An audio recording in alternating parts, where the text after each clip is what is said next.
오늘 우리가 읽은 말씀을 보면 하갈이라고 하는 어떤 한 여인이 하나님을 샘물 곁에서 이렇게 만나게 됐습니다. 그래서 이 순간으로부터 이 여인의 인생이 많이 바뀌어지게 되었기 때문에 이 여인이 그 샘을 새로운 이름으로 부르게 되는데 14절을 보니까 뭐라고 불렀습니까? 이러므로 그 샘을 뭐예요? 부엘라 헤로이라 불렀다 그랬습니다. 13절에 보면 왜 그런 이름을 불렀는지, 부엘라 헤로이라고 하는 말이 무슨 뜻인지를 설명을 13절에 이미 해 놓았고, 아마 여러분 가지고 계신 성경책 대부분이 14절에 있는 그 부엘라 헤로이라고 하는 말을 주석을 달아서 난외주로 아마 성경 하단 쪽에 이렇게 설명을 해놓은 그런 성경들도 있을 겁니다. 있습니까? 예, 그 설명에도 뭐라 그랬어요? 나를 살피시는 살아계신 이의 우물이라. 13절에 이미 그대로 나와 있지요. 자, 13절을 다시 한번 보시면 하갈이 자기에게 이르되 여호와의 이름을 뭐라고 불렀어요? 나를 살피시는 하나님. 이렇게 그런 의미로, 그래서 이 우물을 부엘라 헤로이 이렇게 부르게 된 겁니다. 그런데 그 뒤에 13절 하반절에 이미 하나님의 이름, 여호와의 이름을 나를 살피시는 하나님이라 이렇게 불러야 되겠다, 내가 이런 은혜를 입었다라고 이야기를 했는데, 실제로 하갈이 이렇게 표현을 한 것을 13절 하반절에 표현을 하죠. 자, 그 다시 한번 보실까요? 이는 내가 어떻게 여기서 나를 살피시는 하나님을 배웠는고. 자, 어떻게 여기서. 자, 이 말의 의미가 뭘까요? 여기서 어떤 감정이 느껴지세요? 자기가 생각해도 참 신기하다. 어떻게 내가 이런 곳에서, 또 혹은 어떻게 내가 나를 살피시는 하나님을 만날 수 있는가, 이런 감정인 거죠. 내가 어떻게 하나님을 만날 수 있었을까? 여기서 어떻게 하나님을 만날 수 있었을까? 도대체 뭔가 지금 하갈이 뭔가 조금 떳떳하지 못한, 좀 소극적인, 감격하기보다는 어떻게 나 같은 사람에게까지 이런 식의 느낌을 주고 있지 않습니까? 하갈이 왜 이렇게 표현을 할까요? 여러분, 이 16장 앞부분을 보면 이제 왜 하갈이 이런 얘기를 했는지들을 조금 살펴볼 수 있습니다. 자, 16장 1절로 한번부터 가보죠. 16장 1절을 보니 아브라함의 아내 사레는 출산하지 못하였고 그에게 한 뭐가 있어요? 여종이 있으니. 어디 사람입니까? 애굽 사람이고 이름이 뭐예요? 하갈이다. 그래서 16장 1절을 통해서 이 하갈이라고 하는 여인이 여종이고 애굽 사람이구나 하는 것을 우리가 알 수가 있어요. 여러분, 이 시대에는 종이라고 하는 그런 존재가 없죠. 사실은 종들이 굉장히 참 참혹한 그런 삶을 살았는데, 요즘 말로 하는 그 인권이라고 하는 것에 대해 전혀 보장되지 못한 그런 삶을 살았죠. 그런데 사실 그걸 리얼하게 묘사를 하면 책이든 영화든 드라마든 만든 사람을 비방을 할 거예요. 어떻게 인간을 그렇게 묘사하느냐. 이래서 요즘의 책이나 영화나 드라마는 실제로 종들의 그 참담하고 비참한 삶을 잘 그려주지를 못합니다. 어느 정도 완화하고 미화해서 우리들이 보고 즐길 정도로 표현을 하기 때문에, 학자들은 성도들이 이런 표현을 읽을 때 여종, 남종 이런 것이 우리의 오늘의 시각에서 이 단어를 이해하기 때문에 실제적인 이들의 삶을 잘 이해하지 못한다. 그래서 그나마 현대에 쓰고 있는 단어들 중에 좀 더 이들의 실상을 이해할 수 있는 단어는 노예라고 차라리 번역을 해주는 것이 좋다. 자, 여러분 어떠세요? 여종 이렇게 하는 것보다 노예 이러면 뭔가 더 그들의 삶이 어땠을까 조금 미루어 짐작되는 상상이 되지 않습니까? 좋았다는 얘기예요? 안 좋았다는 얘기예요? 아마 상당히 안 좋았다는 얘기입니다. 심지어 그녀의 원래 출신이 어디라고요? 애굽이에요. 애굽. 애굽은 고대의 이 바로 파라오가 다스리던 시대의 애굽은 그 어느 시대보다도 이 신분 귀천, 이 혈통에 따른 인간의 차등에 있어서 이 애굽의 노예들은 그 어느 나라 어느 지역의 노예들보다도 더 비참한, 전혀 인간으로 간주되지 않는, 그래서 언어가 뭐 예를 들어 이 영어만 하더라도 사람을 가리키는 어휘와 물건을 지칭하는 어휘가 나눠져 있잖아요. 그렇죠? 그래서 이들을 가리키는 단어가 사람을 가리키는 그녀, 그 이런 개념이 아니라 이것, 저것, 그것 이런 식의 개념으로 물건 정도로만 취급하는 것이 당시의 노예들의 삶이었다 하는 겁니다. 근데 여러분 신기하지 않아요? 왜 애굽 사람이 아브라함 집안의 종이 되어 있었을까요? 아브라함과 사라는 원래 어디에서 온 사람입니까? 오늘날의 이란의 더 동쪽 끝자락쯤이라고 할 수 있는 갈대아 우르라고 하는 데서 출발을 했던 사람들이잖아요. 그죠? 그런데 아브라함이 가나안 땅에 처음 도착했을 때 하나님께서 아브라함, 이삭, 야곱, 요셉을 믿음의 사람으로 만들어 가시는 거예요. 그들이 원래부터 태어날 때부터 우리하고 아예 뭐 종자가 다르고 혈통이 다른 믿음의 사람으로 태어난 게 아니라 우리와 성정이 똑같은 사람인데 하나님께서 그들을 믿음의 사람으로 만들어 가세요. 하나님께서 우리도 그렇게 만들어가 주실 줄 믿습니다. 그러니까 아브라함이 참 믿음을 가지고 가나안 땅으로 오기는 왔는데 가나안 땅 오면은 하나님이 가라고 한 땅이니까 거기서 막 무엇이든 뭐든지 다 잘 되고 그냥 좋은 환경인 줄 알았을 거예요. 그런데 가나안 땅에 딱 도착하자마자 창세기 12장을 보면 그 땅에 흉년이 들었더라. 이 애굽 땅의 흉년, 이 가나안 땅 이쪽 지역의 흉년은 우리나라는 참 좋은 자연 환경 속에서 살았습니다. 물을 우리가 돈 주고 사 먹을 줄 여기 계신 연세 많으신 분들 언제 상상이나 했어요? 말도 안 되는 얘기였죠. 가끔 우리나라도 가뭄도 있고 홍수도 있고 태풍도 분다고 하지만 다른 나라 가끔 TV에서 자연재해 겪는 거 보면 아이고 우리나라가 참 좋은 나라다 싶지 않으세요? 이 가나안 땅 애굽 땅의 흉년은 우리와 상상을 초월합니다. 메뚜기 떼가 막 쓸고 지나가고 이러면 정말 눈앞에 보이는 눈에 보이는 모든 영역 가운데 먹을 거라고는 뭐 하나 아무것도 없어요. 거의 인간이 죽음의 상태로 내몰리는 것이 이때의 흉년입니다. 그러니 아브라함이 하나님께서 기뻐하지 않고 하나님께서 허락하지 않는 땅인데도 애굽으로 내려갑니다. 먹고 살기 위해서. 아직은 믿음이 부족해서. 그곳에서 살면 하나님께서 엘리야 선지자 때도 3년 반 동안이나 비가 내리지 않으니까 까마귀를 통해서도 먹이시잖아요.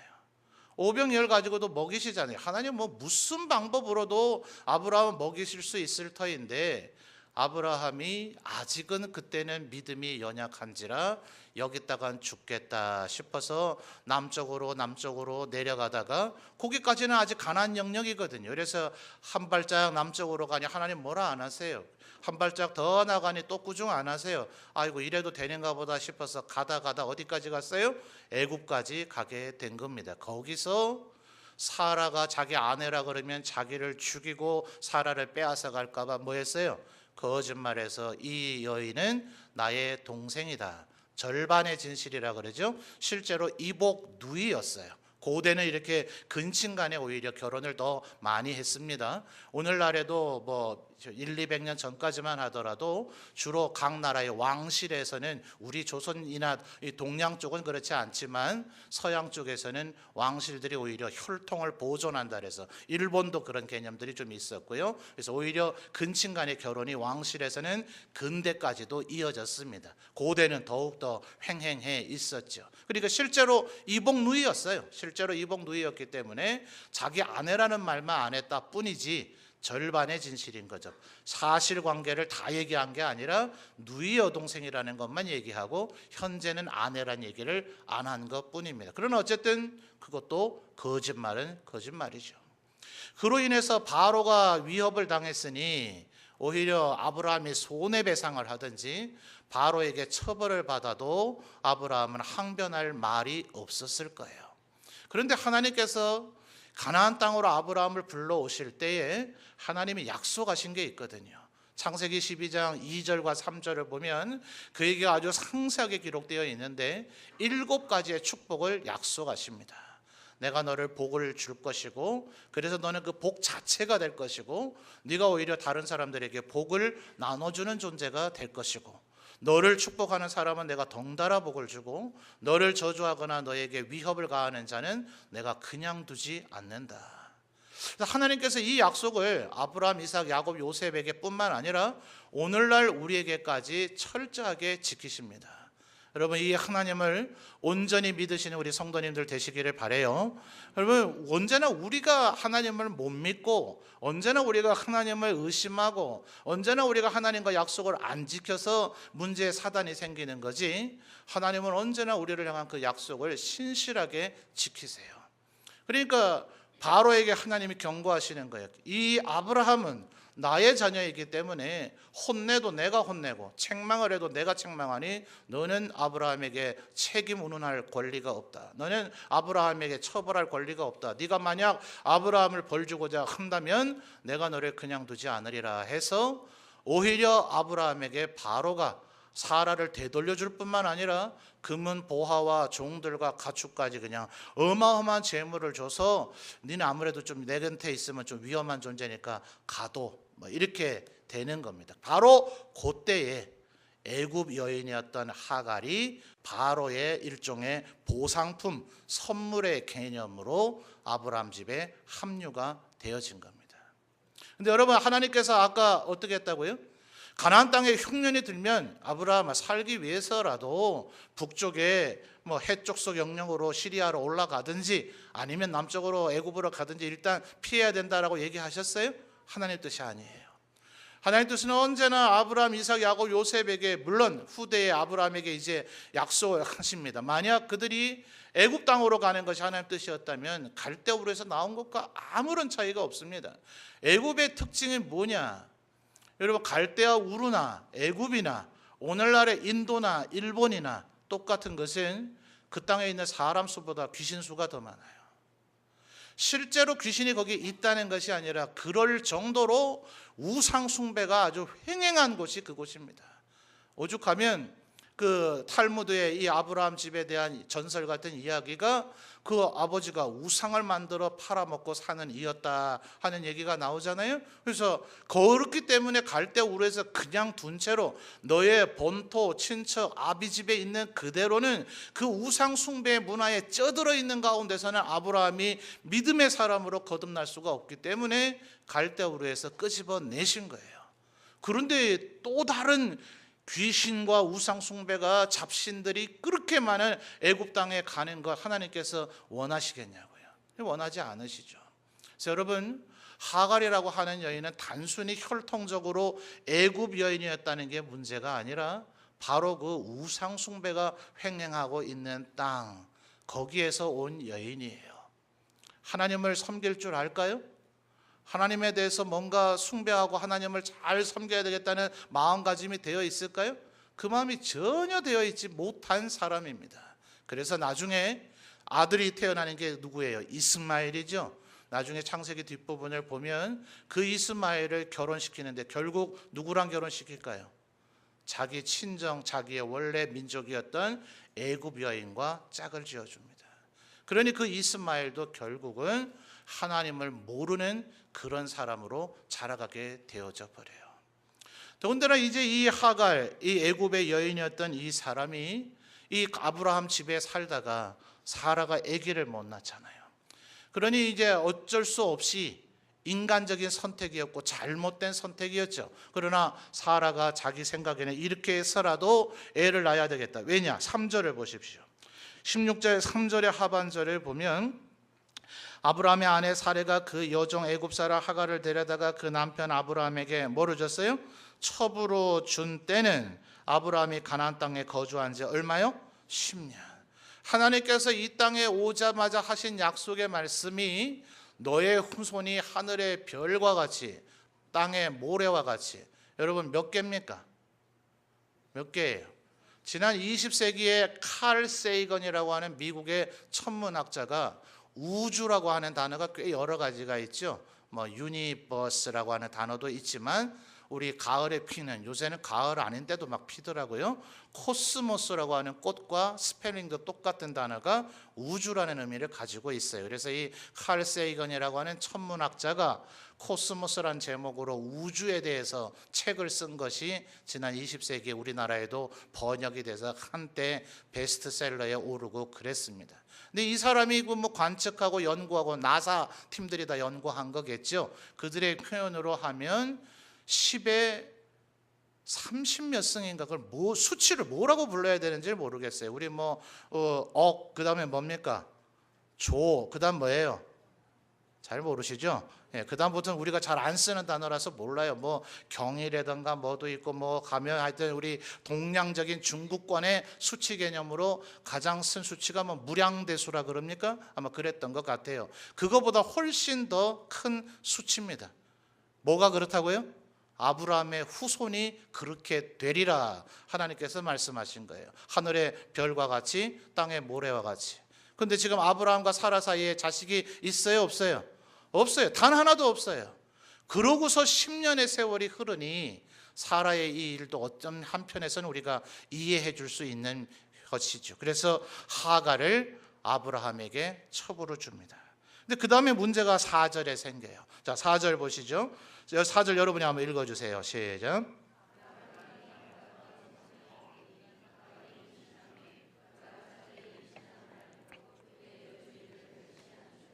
아멘. 자, 마지막 단어는 뭐예요? 그의 여주인을 뭐 했다고요? 멸시한지라. 여러분 한번 멸시를 받아 보셨습니까? 멸치가 아니고요. 멸시. 굉장히 기분 나쁜 거죠. 아니요, 굉장히 기분 나쁜 정도가 아닙니다. 다들 우리 예수 믿고 선하고 의롭게 사니까 마음속으로라도 그런 생각을 안 해보셨겠습니다만, 혹시 다른 사람을 정말 죽이고 싶다는 생각을 해보신 적이 있습니까? 살해 충동을 느껴본 적. 만약 누군가를 그렇게 하고 싶다면 그 사람이 나에게 했던 어떤 일들이, 여러 가지 일들이 있겠죠. 여러 가지 일들이 있겠지만 감정적으로 만약 누군가에게 그렇게 하고 싶은 마음이 있다면 그 정도의 마음이 들 상태를 만든 것, 그것이 멸시당함이다 하는 거예요. 그러니까 여러분, 이 지금 하갈이 사레에게 어떻게 했을까? 성경은 그런 것을 상세하게 얘기해 주고 있지는 않지만 아주 아마 굉장히 못된 일들을 많이 했을 겁니다. 근데 여러분, 이게 계산이 좀 잘 돼야 되잖아요. 자, 하갈이 이렇게 하면 얻을 수 있는 게 있을까요? 뭘 생각을 했길래 이럴까요? 사례를 무시하고 나면 자기에게 더 좋은 이득이 돌아옵니까? 사례가 아이고 얘가 아주 좀 무서운 애네, 얘를 함부로 대하면 안 되겠네 해서 막 잘해줄까요? 아브라함이 보고 아이고 내가 똑똑한 여인을 첩으로 얻었구나, 아유 이 여인을 아주 잘하면 내 집안이 더 흥황하겠네, 이러겠습니까? 이거는 애굽에서도 일어날 수도 없는 일이고 여기 아브라함 집안에서도 일어날 수도 없는 이 일의 결과. 아기를 낳는다, 자기는 아기를 낳고 여주인은 아기를 못 낳는다고 하면 둘의 신분과 어떤 역할이 달라져요? 아브라함이 사라를 내쫓고 자기를 정실 부인으로라도 앉힙니까? 아무런 어떤 그 변화가 일어나질 못해요. 애를, 죄송하지만 고대의 관점입니다. 오늘날에서는 이런 일이 일어날 수도 없죠. 그러나 이 고대의 관점에서는 하갈이 이스마엘 하나 아니라 아이를 100명을 낳아줘도 하갈은 결국 뭐예요?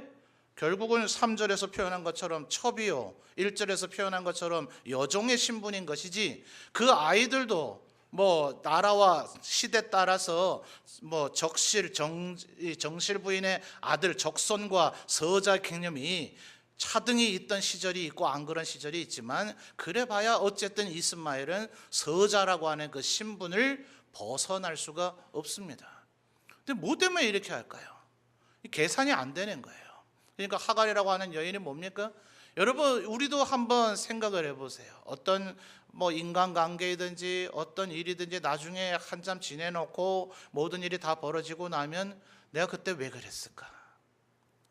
아무리 앞뒤 계산을 해봐야 그렇게 함으로써 내가 얻을 것도 없고 성공할 것도 없고 이득도 없는데 정말 어리석은 말과 행동을 했다 싶을 때가 있지 않습니까? 지금 하갈이 그러고 있는 거죠. 어쩌면 임신을 해서 여성들의 호르몬 변화나 감정의 기복이나 그런 것 때문에 자기도 모르게 이렇게 애쓸는지는 모르겠어요. 그러나 객관적인 입장에서 볼 땐 어리석기 그지없는 행동이죠. 그 행동에 대한 결과가 뭡니까? 6절을 보시죠. 6절을 보면 아브람이 사레에게 이르되 당신의 여종은 당신의 수중에 있으니 당신의 눈에 좋을 대로 그에게 행하라 하매 사레가 하갈을 뭐예요? 학대함으로 하였더니 하갈이 사레 앞에서 도망하였더라. 자, 이게 이제 지금까지 벌어졌던 상황입니다. 자, 정리해 봅시다. 하갈은 어떤 사람이었다고요? 여종이었고 애굽 사람이었습니다. 우상 숭배가 극에 달해 있고 하나님에 대해서 전혀 알지 못하는 그런 문화와 배경 속에서 살아왔던, 하나님을 전혀 알지 못하는 사람이었고, 자기가 임신했다고 자기의 주인을 멸시했던 어리석은, 해서는 안 될 일을 했던 여인이었습니다. 그리고 학대를 받아서 살기 위해서 도망을 나왔어요. 자, 여러분, 지금 아브라함과 사레가 살고 있는 곳이 어디입니까? 이곳은 애굽이 아니라 가나안 땅이에요. 애굽은 그래도 바로에 의해서 제국이 건설이 되어 있어서 각 도시마다 바로 왕의 신하들의 관료에 의해서 소위 요즘 하는 말로 치안이 그래도 어느 정도는 유지가 되는 사회입니다. 근데 이때 당시에 가나안 땅은 어때요? 나중에 보면 야곱의 딸이 세겜성에 구경하러 갔다가 못된 일을 당하게 되죠. 도시마다 전부 다 자기가 왕이에요. 이로부터 400년 지난 후에 모세와 여호수아 시대에 가나안 땅을 정복하려고 왔을 때 여리고도 뭐예요? 왕이고, 아이도 왕이고, 베델도 왕이고, 북방의 하솔도 왕이고, 전부 다 도시마다 동네마다 내가 왕임네 하고 있는 동네가 바로 지금 가나안입니다. 여기에서 애굽 여인이 임신한 만삭의 몸을 가지고 길을 떠나 헤매인다. 맹수의 먹잇감이 되기가 딱 좋습니다. 사람이 만나면 정말 모든 사람들이 그렇게 인자와 긍휼의 마음으로 저 만삭에 임신한 여인 내가 안 돌봐주면 어찌 되랴 도와주겠어요? 여러분, 인간이 먹을거리에 대한 해결의 한 지가 그렇게 오래되지 않습니다. 늘 언제나 저장 능력도 지금처럼 좋지가 않고 과연 계속해서 생산이 잘 될지 내가 알 수가 없기 때문에 누군가에 대한 배려의 마음은 그렇게 넓게 가질 수가 없어요. 임신을 한 여인을 도와준다면 이 여인이 출산하고 몸을 추스리고 애를 키울 때까지 이 여인에게 대해서 내가 보답을 얻을 수 있는 게 있습니까? 없습니까? 없죠. 이 아이를 출산하고 몸을 추스리고 이 아이가 어느 정도 클 때까지는 끊임없이 이 여인과 그 뱃속에 있는 아이를 향한 무한한 긍휼과 자비와 사랑의 손길을 베풀어야 될 뿐이지, 이 여인을 데리고 내 집안에 합류를 시켰다고 해서 이 여인에게 노동력이 제공될 것도 아니고 이 여인을 아내로 삼을 수 있는 상황도 아니고, 인간의 그 안악한 계산에서는 이 여인을 도와줘야 할 아무런 이유가 없습니다. 애초부터 알고 있던 여인, 정말 오래전부터 알고 있던 여인, 아이고 네가 어쩌다가 이렇게 만삭의 몸을 가지고 이런 데 쭈그리고 앉아있노, 이렇게 말해줄 사람이 이 가나안 땅에는 아무도 없어요. 차라리 애굽이었다면 그럴 사람이 혹시 길 가다 누구를 만날런지 모르죠. 아무도 이 하갈이라는 여인을 지금 도와줘야 할 아무런 이유가 없습니다. 이게 지금 하갈이 처한 상황이에요. 여러분, 하나님께서 우리가 어떤 사람일 때 우리를 도와주실까요? 우리가 선하고 착하고 의롭고 이놈은 참 도와주면 가치가 있다, 도와주고 은혜를 베풀어주면 그걸 알고 보답할 것이다, 그리고 반드시 그 보람 있도록 나를 만들어 주실 것이다, 하나님 그렇게 계산하실까요? 만약 그런 계산법에 따라서 하갈을 봤다면 그 어떤 사람도, 그래서 사람에게 도움의 손길이 전혀 오지 않습니다. 하나님께서 보실 때에도 이 여인은 지금 도와줘야 할 만한 아무런 기대치, 아무런 가치가 없는 여인입니다. 근데 여러분, 우리가 읽었던 그 말씀에 이어지는 6절에 지금 뭐라 그랬죠? 6절 하반절에 사레가 하갈을 학대하였더니 하갈이 사레 앞에서 도망하였더라 라고 6절 하반절이 기록했는데, 그 뒤에 바로 7절에서 여호와의 사자가 광야의 샘물 곁 곧 술길 샘 곁에서 그를 만났다. 자, 6절과 7절 사이에 하갈이 헤매다가 죽을 것 같아서 우리 주인 아브라함과 사라가 가끔 혹은 때로 늘 언제나 이분을 부르던데 나도 지푸라기 잡는 심정으로 하나님이라도 불러볼까 싶어서 하나님을 간절히 불러서 하나님의 사자가 나타난 겁니까? 제 말 지금 다 들으셨어요? 문장이 너무 길어서 지금 듣다가 조신 거 아니에요?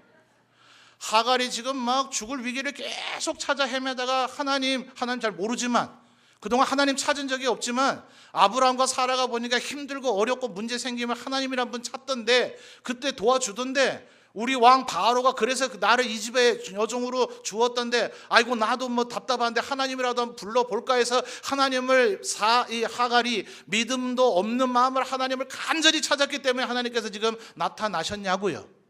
그래요? 아니에요. 6절과 7절 사이에 아무런 그 얘기가 없어요. 아니할 말로 하나님을 전혀 부르지도 않았는데 그동안 하나님을 섬기지도 않았는데 하나님 보시기에 아름답게 살지도 않았는데 아무리 인간적으로 따져봐도 이 여인은 도와줘야 할, 은혜를 베풀어줘야 할, 구해줘야 할 아무런 가치가 없는데 지금 도와줘봐야 앞으로 돌아가서 개과천선하고 회개할 가치가 있을까요? 과연 그렇게 될까요? 아무런 그런 가능성이 보이지 않는데 하나님께서 나타나셔서 은혜를 베풀어 주시더라는 거예요. 하나님 뭐 하세요? 너가 지금 임신한 거 아세요? 네가 사례를 멸시하다가 사례에게 학대를 받아서 이곳에 쫓겨나온 걸 아세요. 그래서 하나님께서 뭐라 그럽니까? 돌아가라. 너는 지금 이렇게 방황하면 넌 꼼짝없이 죽는다. 힘들고 어려울지라도 사례의 품으로 되돌아가면 거기에서 오히려 살 길이 있다. 나중에는 오히려 하나님께서 떠나라고 그럽니다. 아브라함에게 보내주라 그럽니다. 그러나 지금은 때가 아닌 거죠. 지금은 사례 품으로 되돌아가서 인내할 줄도 좀 알고 순종할 줄도 알고 좀 복종할 줄도 알아서 사례 비위도 좀 맞춰주고 해서 네 아이를 무사히 출산하고 그 아이를 젖먹여서 그 아이가 이제 하나의 사나이로서 아들을 낳을 것이니까 그 아이가 사냥을 해서 네 어머니에게 먹을 거라도 가져다 줄 수 있을 정도로 장성한 아이가 될 때까지 키울 동안은 사라 품으로 돌아가는 것이 오히려 너에게 제일 안전한 곳이다. 돌아가라. 네 아들을 낳게 될 것이고 너의 아들을 내가 축복하겠다. 그리고 사라가 너를 해코지하지 않도록 내가 너를 보호해 주겠다. 그것이 7절에서부터 12절까지의 하나님의 말씀의 맥락입니다. 지금 하갈이 하나님 앞에 하나님 내가 비록 잘못하기는 했지만 우리 여종 사라 성격도 만만치 않아요. 제가 그동안 하나님을 잘 섬기진 않았지만 이제 앞으로는 하나님을 좀 섬길게요. 하나님 제발 저를 살려주세요. 뭐 이런 얘기 했냐고요. 그 어떤 얘기도 하지 않았지만 하나님께서 이미 하갈에 대한 모든 것 아시고 이 여인에게 대한 무엇이 해결의 방법인지 다 아시고 가장 정확하고 가장 적합한 해결 방법까지 다 제시해 주시는 그 모든 것이 이루어진 것이 어디라고요? 부엘 라 헤로이. 그래서 거기에서 하갈이 깨달은 거죠. 아, 하나님이 나를 살피고 계셨구나. 내가 하나님을 찾지 않았을 때에도 하나님을 부르지 않았을 때에도 하나님을 믿지 않았을 때에도 하나님께 영광 돌리지 않았을 때에도 내 삶의 행실과 내가 하는 모든 언행들이 하나님 보시기에 아름답거나 의롭고 좋지 않았을 때에도 하나님은 여전히 나를 살피시고 계셨고 나에 대한 모든 것을 알고 계셨고 나에게 가장 좋은 길이 무엇인지를 알고 계시기에 나타나셔서 나를 살피셨던 그분이 어떻게 해야 할지를 다 이야기해 주시더라. 이것이 하갈이 이 우물에서 깨달은 은혜입니다. 그러므로 하나님은 어떤 분이라고요? 나를 살피시는 하나님, 부엘 라 헤로이 라고 그 의무를 부르게 되었다 하는 겁니다. 여러분 안타깝게도 이 하갈과 이스마엘은 하나님의 선택된 백성도 아닙니다. 하나님의 은혜의 범주 아래 있어야 될 존재가 아닙니다. 그래서 신약 성경의 갈라디아서를 보면 바울 사도가 우리가 십계명과 같은 그런 율법을 지킬 수 있어요? 그거 지켜서 구원받을 수 있어요? 그거는 우리를 비참하게 만들어요. 살인하지 말라, 간음하지 말라, 우상 숭배하지 말라, 안식일을 잘 지켜라, 하나님의 이름 망령때 읽지 말라. 그 십계명을 볼 때마다 네 이웃의 물건을 탐내지 말라 볼 때마다 아이고 내가 또 안 했구나, 또 못했구나, 나 나쁜 놈이구나, 형편없는 놈이구나, 나를 자꾸 비참하게 만들고 내가 죄인이라는 것만 계속해서 확인해 주는 것이 십계명이에요. 그 십계명 어디서 줬어요? 신의 산. 하나님께서 비록 주시긴 했지만 모세라고 하는 인간의 손에 쥐어져서 모세가 내려와서 사람들 백성들에게 주었기 때문에 땅에 있는 산, 신의 산에서 인간 모세에 의해서 주어진 것이 십계명이라서 이 율법은 마치 육신의 선택을 따라 취했던 첩이었던 하갈에게서 낳은 이스마엘과 같은 존재이고, 하나님 예수 그리스도를 통해서 우리에게 주어주시는 그 은혜, 값없이 주어지시는 그 구원, 그것은 하늘에 있는 산, 거룩한 하나님의 성산에서부터 내려온 예수 그리스도를 예표하는 사라에게서 태어난 이삭과 같이 믿음과 말씀과 약속에 의해서 주어지신 성령으로 잉태하신 예수 그리스도를 통해서 우리에게 주어지시는 은혜이다. 이렇게 갈라디아서가 율법과 은혜를 사라와 하갈로, 이삭과 이스마엘로 대조를 해서 설명을 해줍니다. 그러니 여러분, 하갈이라고 하는 여인, 하나님 앞에 은혜 받을 만한 이유가 있습니까? 있어요? 없어요. 가치가 있습니까? 없어요. 하갈이 최소한 그래도 하나님께 도와달라고 요청이라도 했습니까? 정말 우리가 볼 때라도 야, 하나님이 이렇게까지 하갈이 하는데 아무리 하갈이 선택받은 자가 아니라도 이렇게까지 하면 그래도 한 번쯤은 도와주셔야지 라고 말할 만한 일을 했습니까? 그렇지 않은데도 하나님께서 친히 사자를 보내어 나타나셔서 그를 돌봐주시고 모든 문제를 해결해 주시더라 하는 거예요. 왜 그래요? 하나님은 사랑의 하나님이시기 때문에, 하나님은 긍휼의 하나님이시기 때문에 그렇습니다. 남의 집의 자식, 선택받지 않는 자, 구원의 반열에 들을 자가 아닌 하갈을 이렇게까지 살피시는 하나님이시라면 창세전부터 선택하신 여러분들을 하나님께서 사랑하시겠어요? 사랑 안 하시겠어요? 대답해 보세요. 사랑하시겠어요? 안 하시겠어요? 사랑하실 줄 믿습니다. 여러분의 일생을 살피고 계시겠어요? 안 살피고 계시겠어요? 살피고 계실 줄 믿습니다. 여러분의 문제를 해결해 주시겠어요? 해결 안 해 주시겠어요? 해결해 주실 줄 믿습니다. 우리가 하나님의 백성으로 선택받아서 하나님의 백성으로 신앙생활하며 산다고 하지만 때때로 우리가 불순종할 때도 있죠. 신앙생활 게을리할 때도 있죠. 하나님께 영광 돌리지 못할 때도 있죠. 그럴 때 솔직히 좀 의기소침해지죠. 이런 날에 하나님께서 은혜 베풀어 주실까? 이런 내가 기도하는 거 들어주실까? 우리 교회 늘 헌신하고 늘 충성하는 우리 장로님 권사님의 기도만 들어주시는 거 아닐까? 나 같은 사람도 겨우 때로는 주일도 잘 못 지키는 나를 하나님이 도와주시고 살펴주시고 내 기도에 응답해 주실까? 아니요. 하갈이 지금 얼마나 자기가 생각해도 말이 안 되는 거예요. 얼마나 말이 안 되면 아까 13절 하반절에 뭐라 그랬다고요? 이는 내가 어떻게 여기서 나를 살피시는 하나님을 배웠는고. 하나님이란 저분이 어떻게 나에게까지 이렇게 신경을 쓰시는가? 나를 어떻게 살피시는가? 나 아직 지금 하갈의 사라에게서 쫓겨나서 아직 뭐 이렇게 많이 헤맨 것도 아닌데, 왜냐하면 만삭이 몸이기 때문에 헤매는 걸 오래 방치해두면 이미 이 산모와 태아의 목숨이 위험할 수 있어요. 하나님께서 그 과정 거치지 아니하시고 아니야 하갈아 되돌아가. 바로 하갈을 되돌아가게 하실 정도로 하나님께서 세밀하게 살피시고 계시더라는 거예요. 어떻게 여기서 나를 살피시는 하나님을 배웠는고. 여러분, 하나님께서 여러분을 눈동자와 같이 세밀하게 날마다 한순간도 졸거나 주무시지 아니하시고 여러분을 살피고 지키고 계시는 줄 믿습니다. 이 은혜를 꼭 기억하시는 우리 모든 성도들이 되시기를 주님의 이름으로 축원합니다. 그런데 여러분, 하갈이 이거를 계속해서 기억했으면 얼마나 좋았을까요? 하갈이 지금 이스마엘을 낳았어요, 안 낳았어요?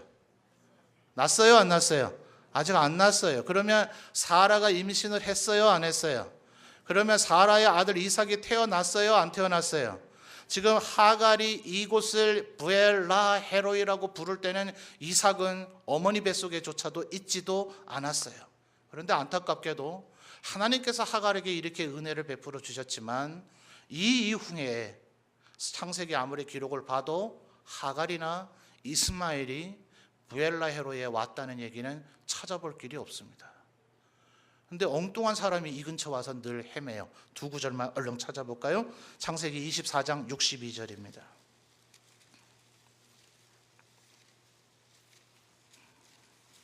창세기 24장 62절요.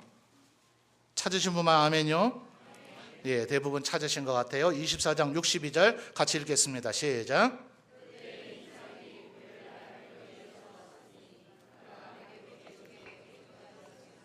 아멘. 이게 무슨 상황이냐 하면요, 아브라함이 자기 종을 보내서 이삭의 색식감 구해오라고 하고 있는 그 동안입니다. 종이 가서 자기 아내고 데리고 올 동안 이삭이 어디에 있어요? 나를 살피시는 하나님, 어머니 사라가 돌아가셨어요. 하나님, 내게 어머니와 같은 그런 믿음의 여인이 필요합니다. 아브라함 아버지의 그 믿음을 이어갈 그런 배우자가 제게 필요합니다. 어머니로서 제 마음이 많이 슬픕니다. 저를 위로해 줄 그런 사랑할 여인이 필요합니다. 하나님, 나를 살피시는 하나님, 내게 은혜 베풀어 주옵소서 하면서 이삭이 여기서 기도하고 있을 때 하나님께서 리브가를 데리고 이삭에게로 오도록 역사해 주시더라는 거예요. 부엘라헤로이라고 하는 그 샘물을 이름 짓고 그것을 발견한 것은 하갈이지만 정작 그 은혜는 누가 누리고 있어요? 이스마엘이 아닌 이삭이 누리고 있더라는 거예요. 한 절만 더, 25장 11절요. 바로 다음 장이죠. 25장 11절 같이 읽겠습니다. 시작. 아브라함이 죽은 후에 하나님이 그의 아들 이삭에게 복을 주셨고 이삭은 부엘라헤로이 근처에 거주하였더라. 아멘. 이제는 어머니 사라만 돌아가신 게 아니라 아버지 아브라함도 돌아가셨어요. 이삭에게는 이제는 이 세상에 더 이상 기댈 수 있는, 아버지 어머니 이럴 때 어떻게 하면 좋을까요? 물을 수 있는 살아계신 아버지 어머니가 없어요. 오직 기댈 분은 오직 누구밖에 없어요? 하나님밖에 없기에 이삭이 부엘라헤로이에서 나를 살피시는 하나님, 그분을 의지하더라는 거예요. 아이러니하죠. 부엘라헤로의 은혜를 처음 받은 것은 하갈인데 그 은혜를 가지고 누리는 사람은 따로 있더라는 거예요. 씨 뿌리는 사람 따로 있고, 물 주는 사람 따로 있고, 거두는 사람 따로 있고. 우리 점천제일교회 성도님들 지금 다 똑같이 이 말씀 들었습니다. 한 사람도 이 은혜 놓치지 아니하고 부엘라헤로이, 나를 살피시는 하나님의 은혜를 여러분의 것으로 소유하게 되시는 우리 성도님들 되시기를 주님의 이름으로 축원합니다. 이 점천제일교회 바로 이곳이 여러분의 부엘라헤로인 줄 믿습니다. 이곳에서 나와 하나님께 예배하고 하나님께 부르짖고 하나님께 기도할 때마다 나를 살피시는 하나님을 날마다 발견하고 깨닫고 누리게 되는 그 은혜와 축복을 누리는 우리 모든 성도들이 되시기를 주님의 이름으로 축원합니다.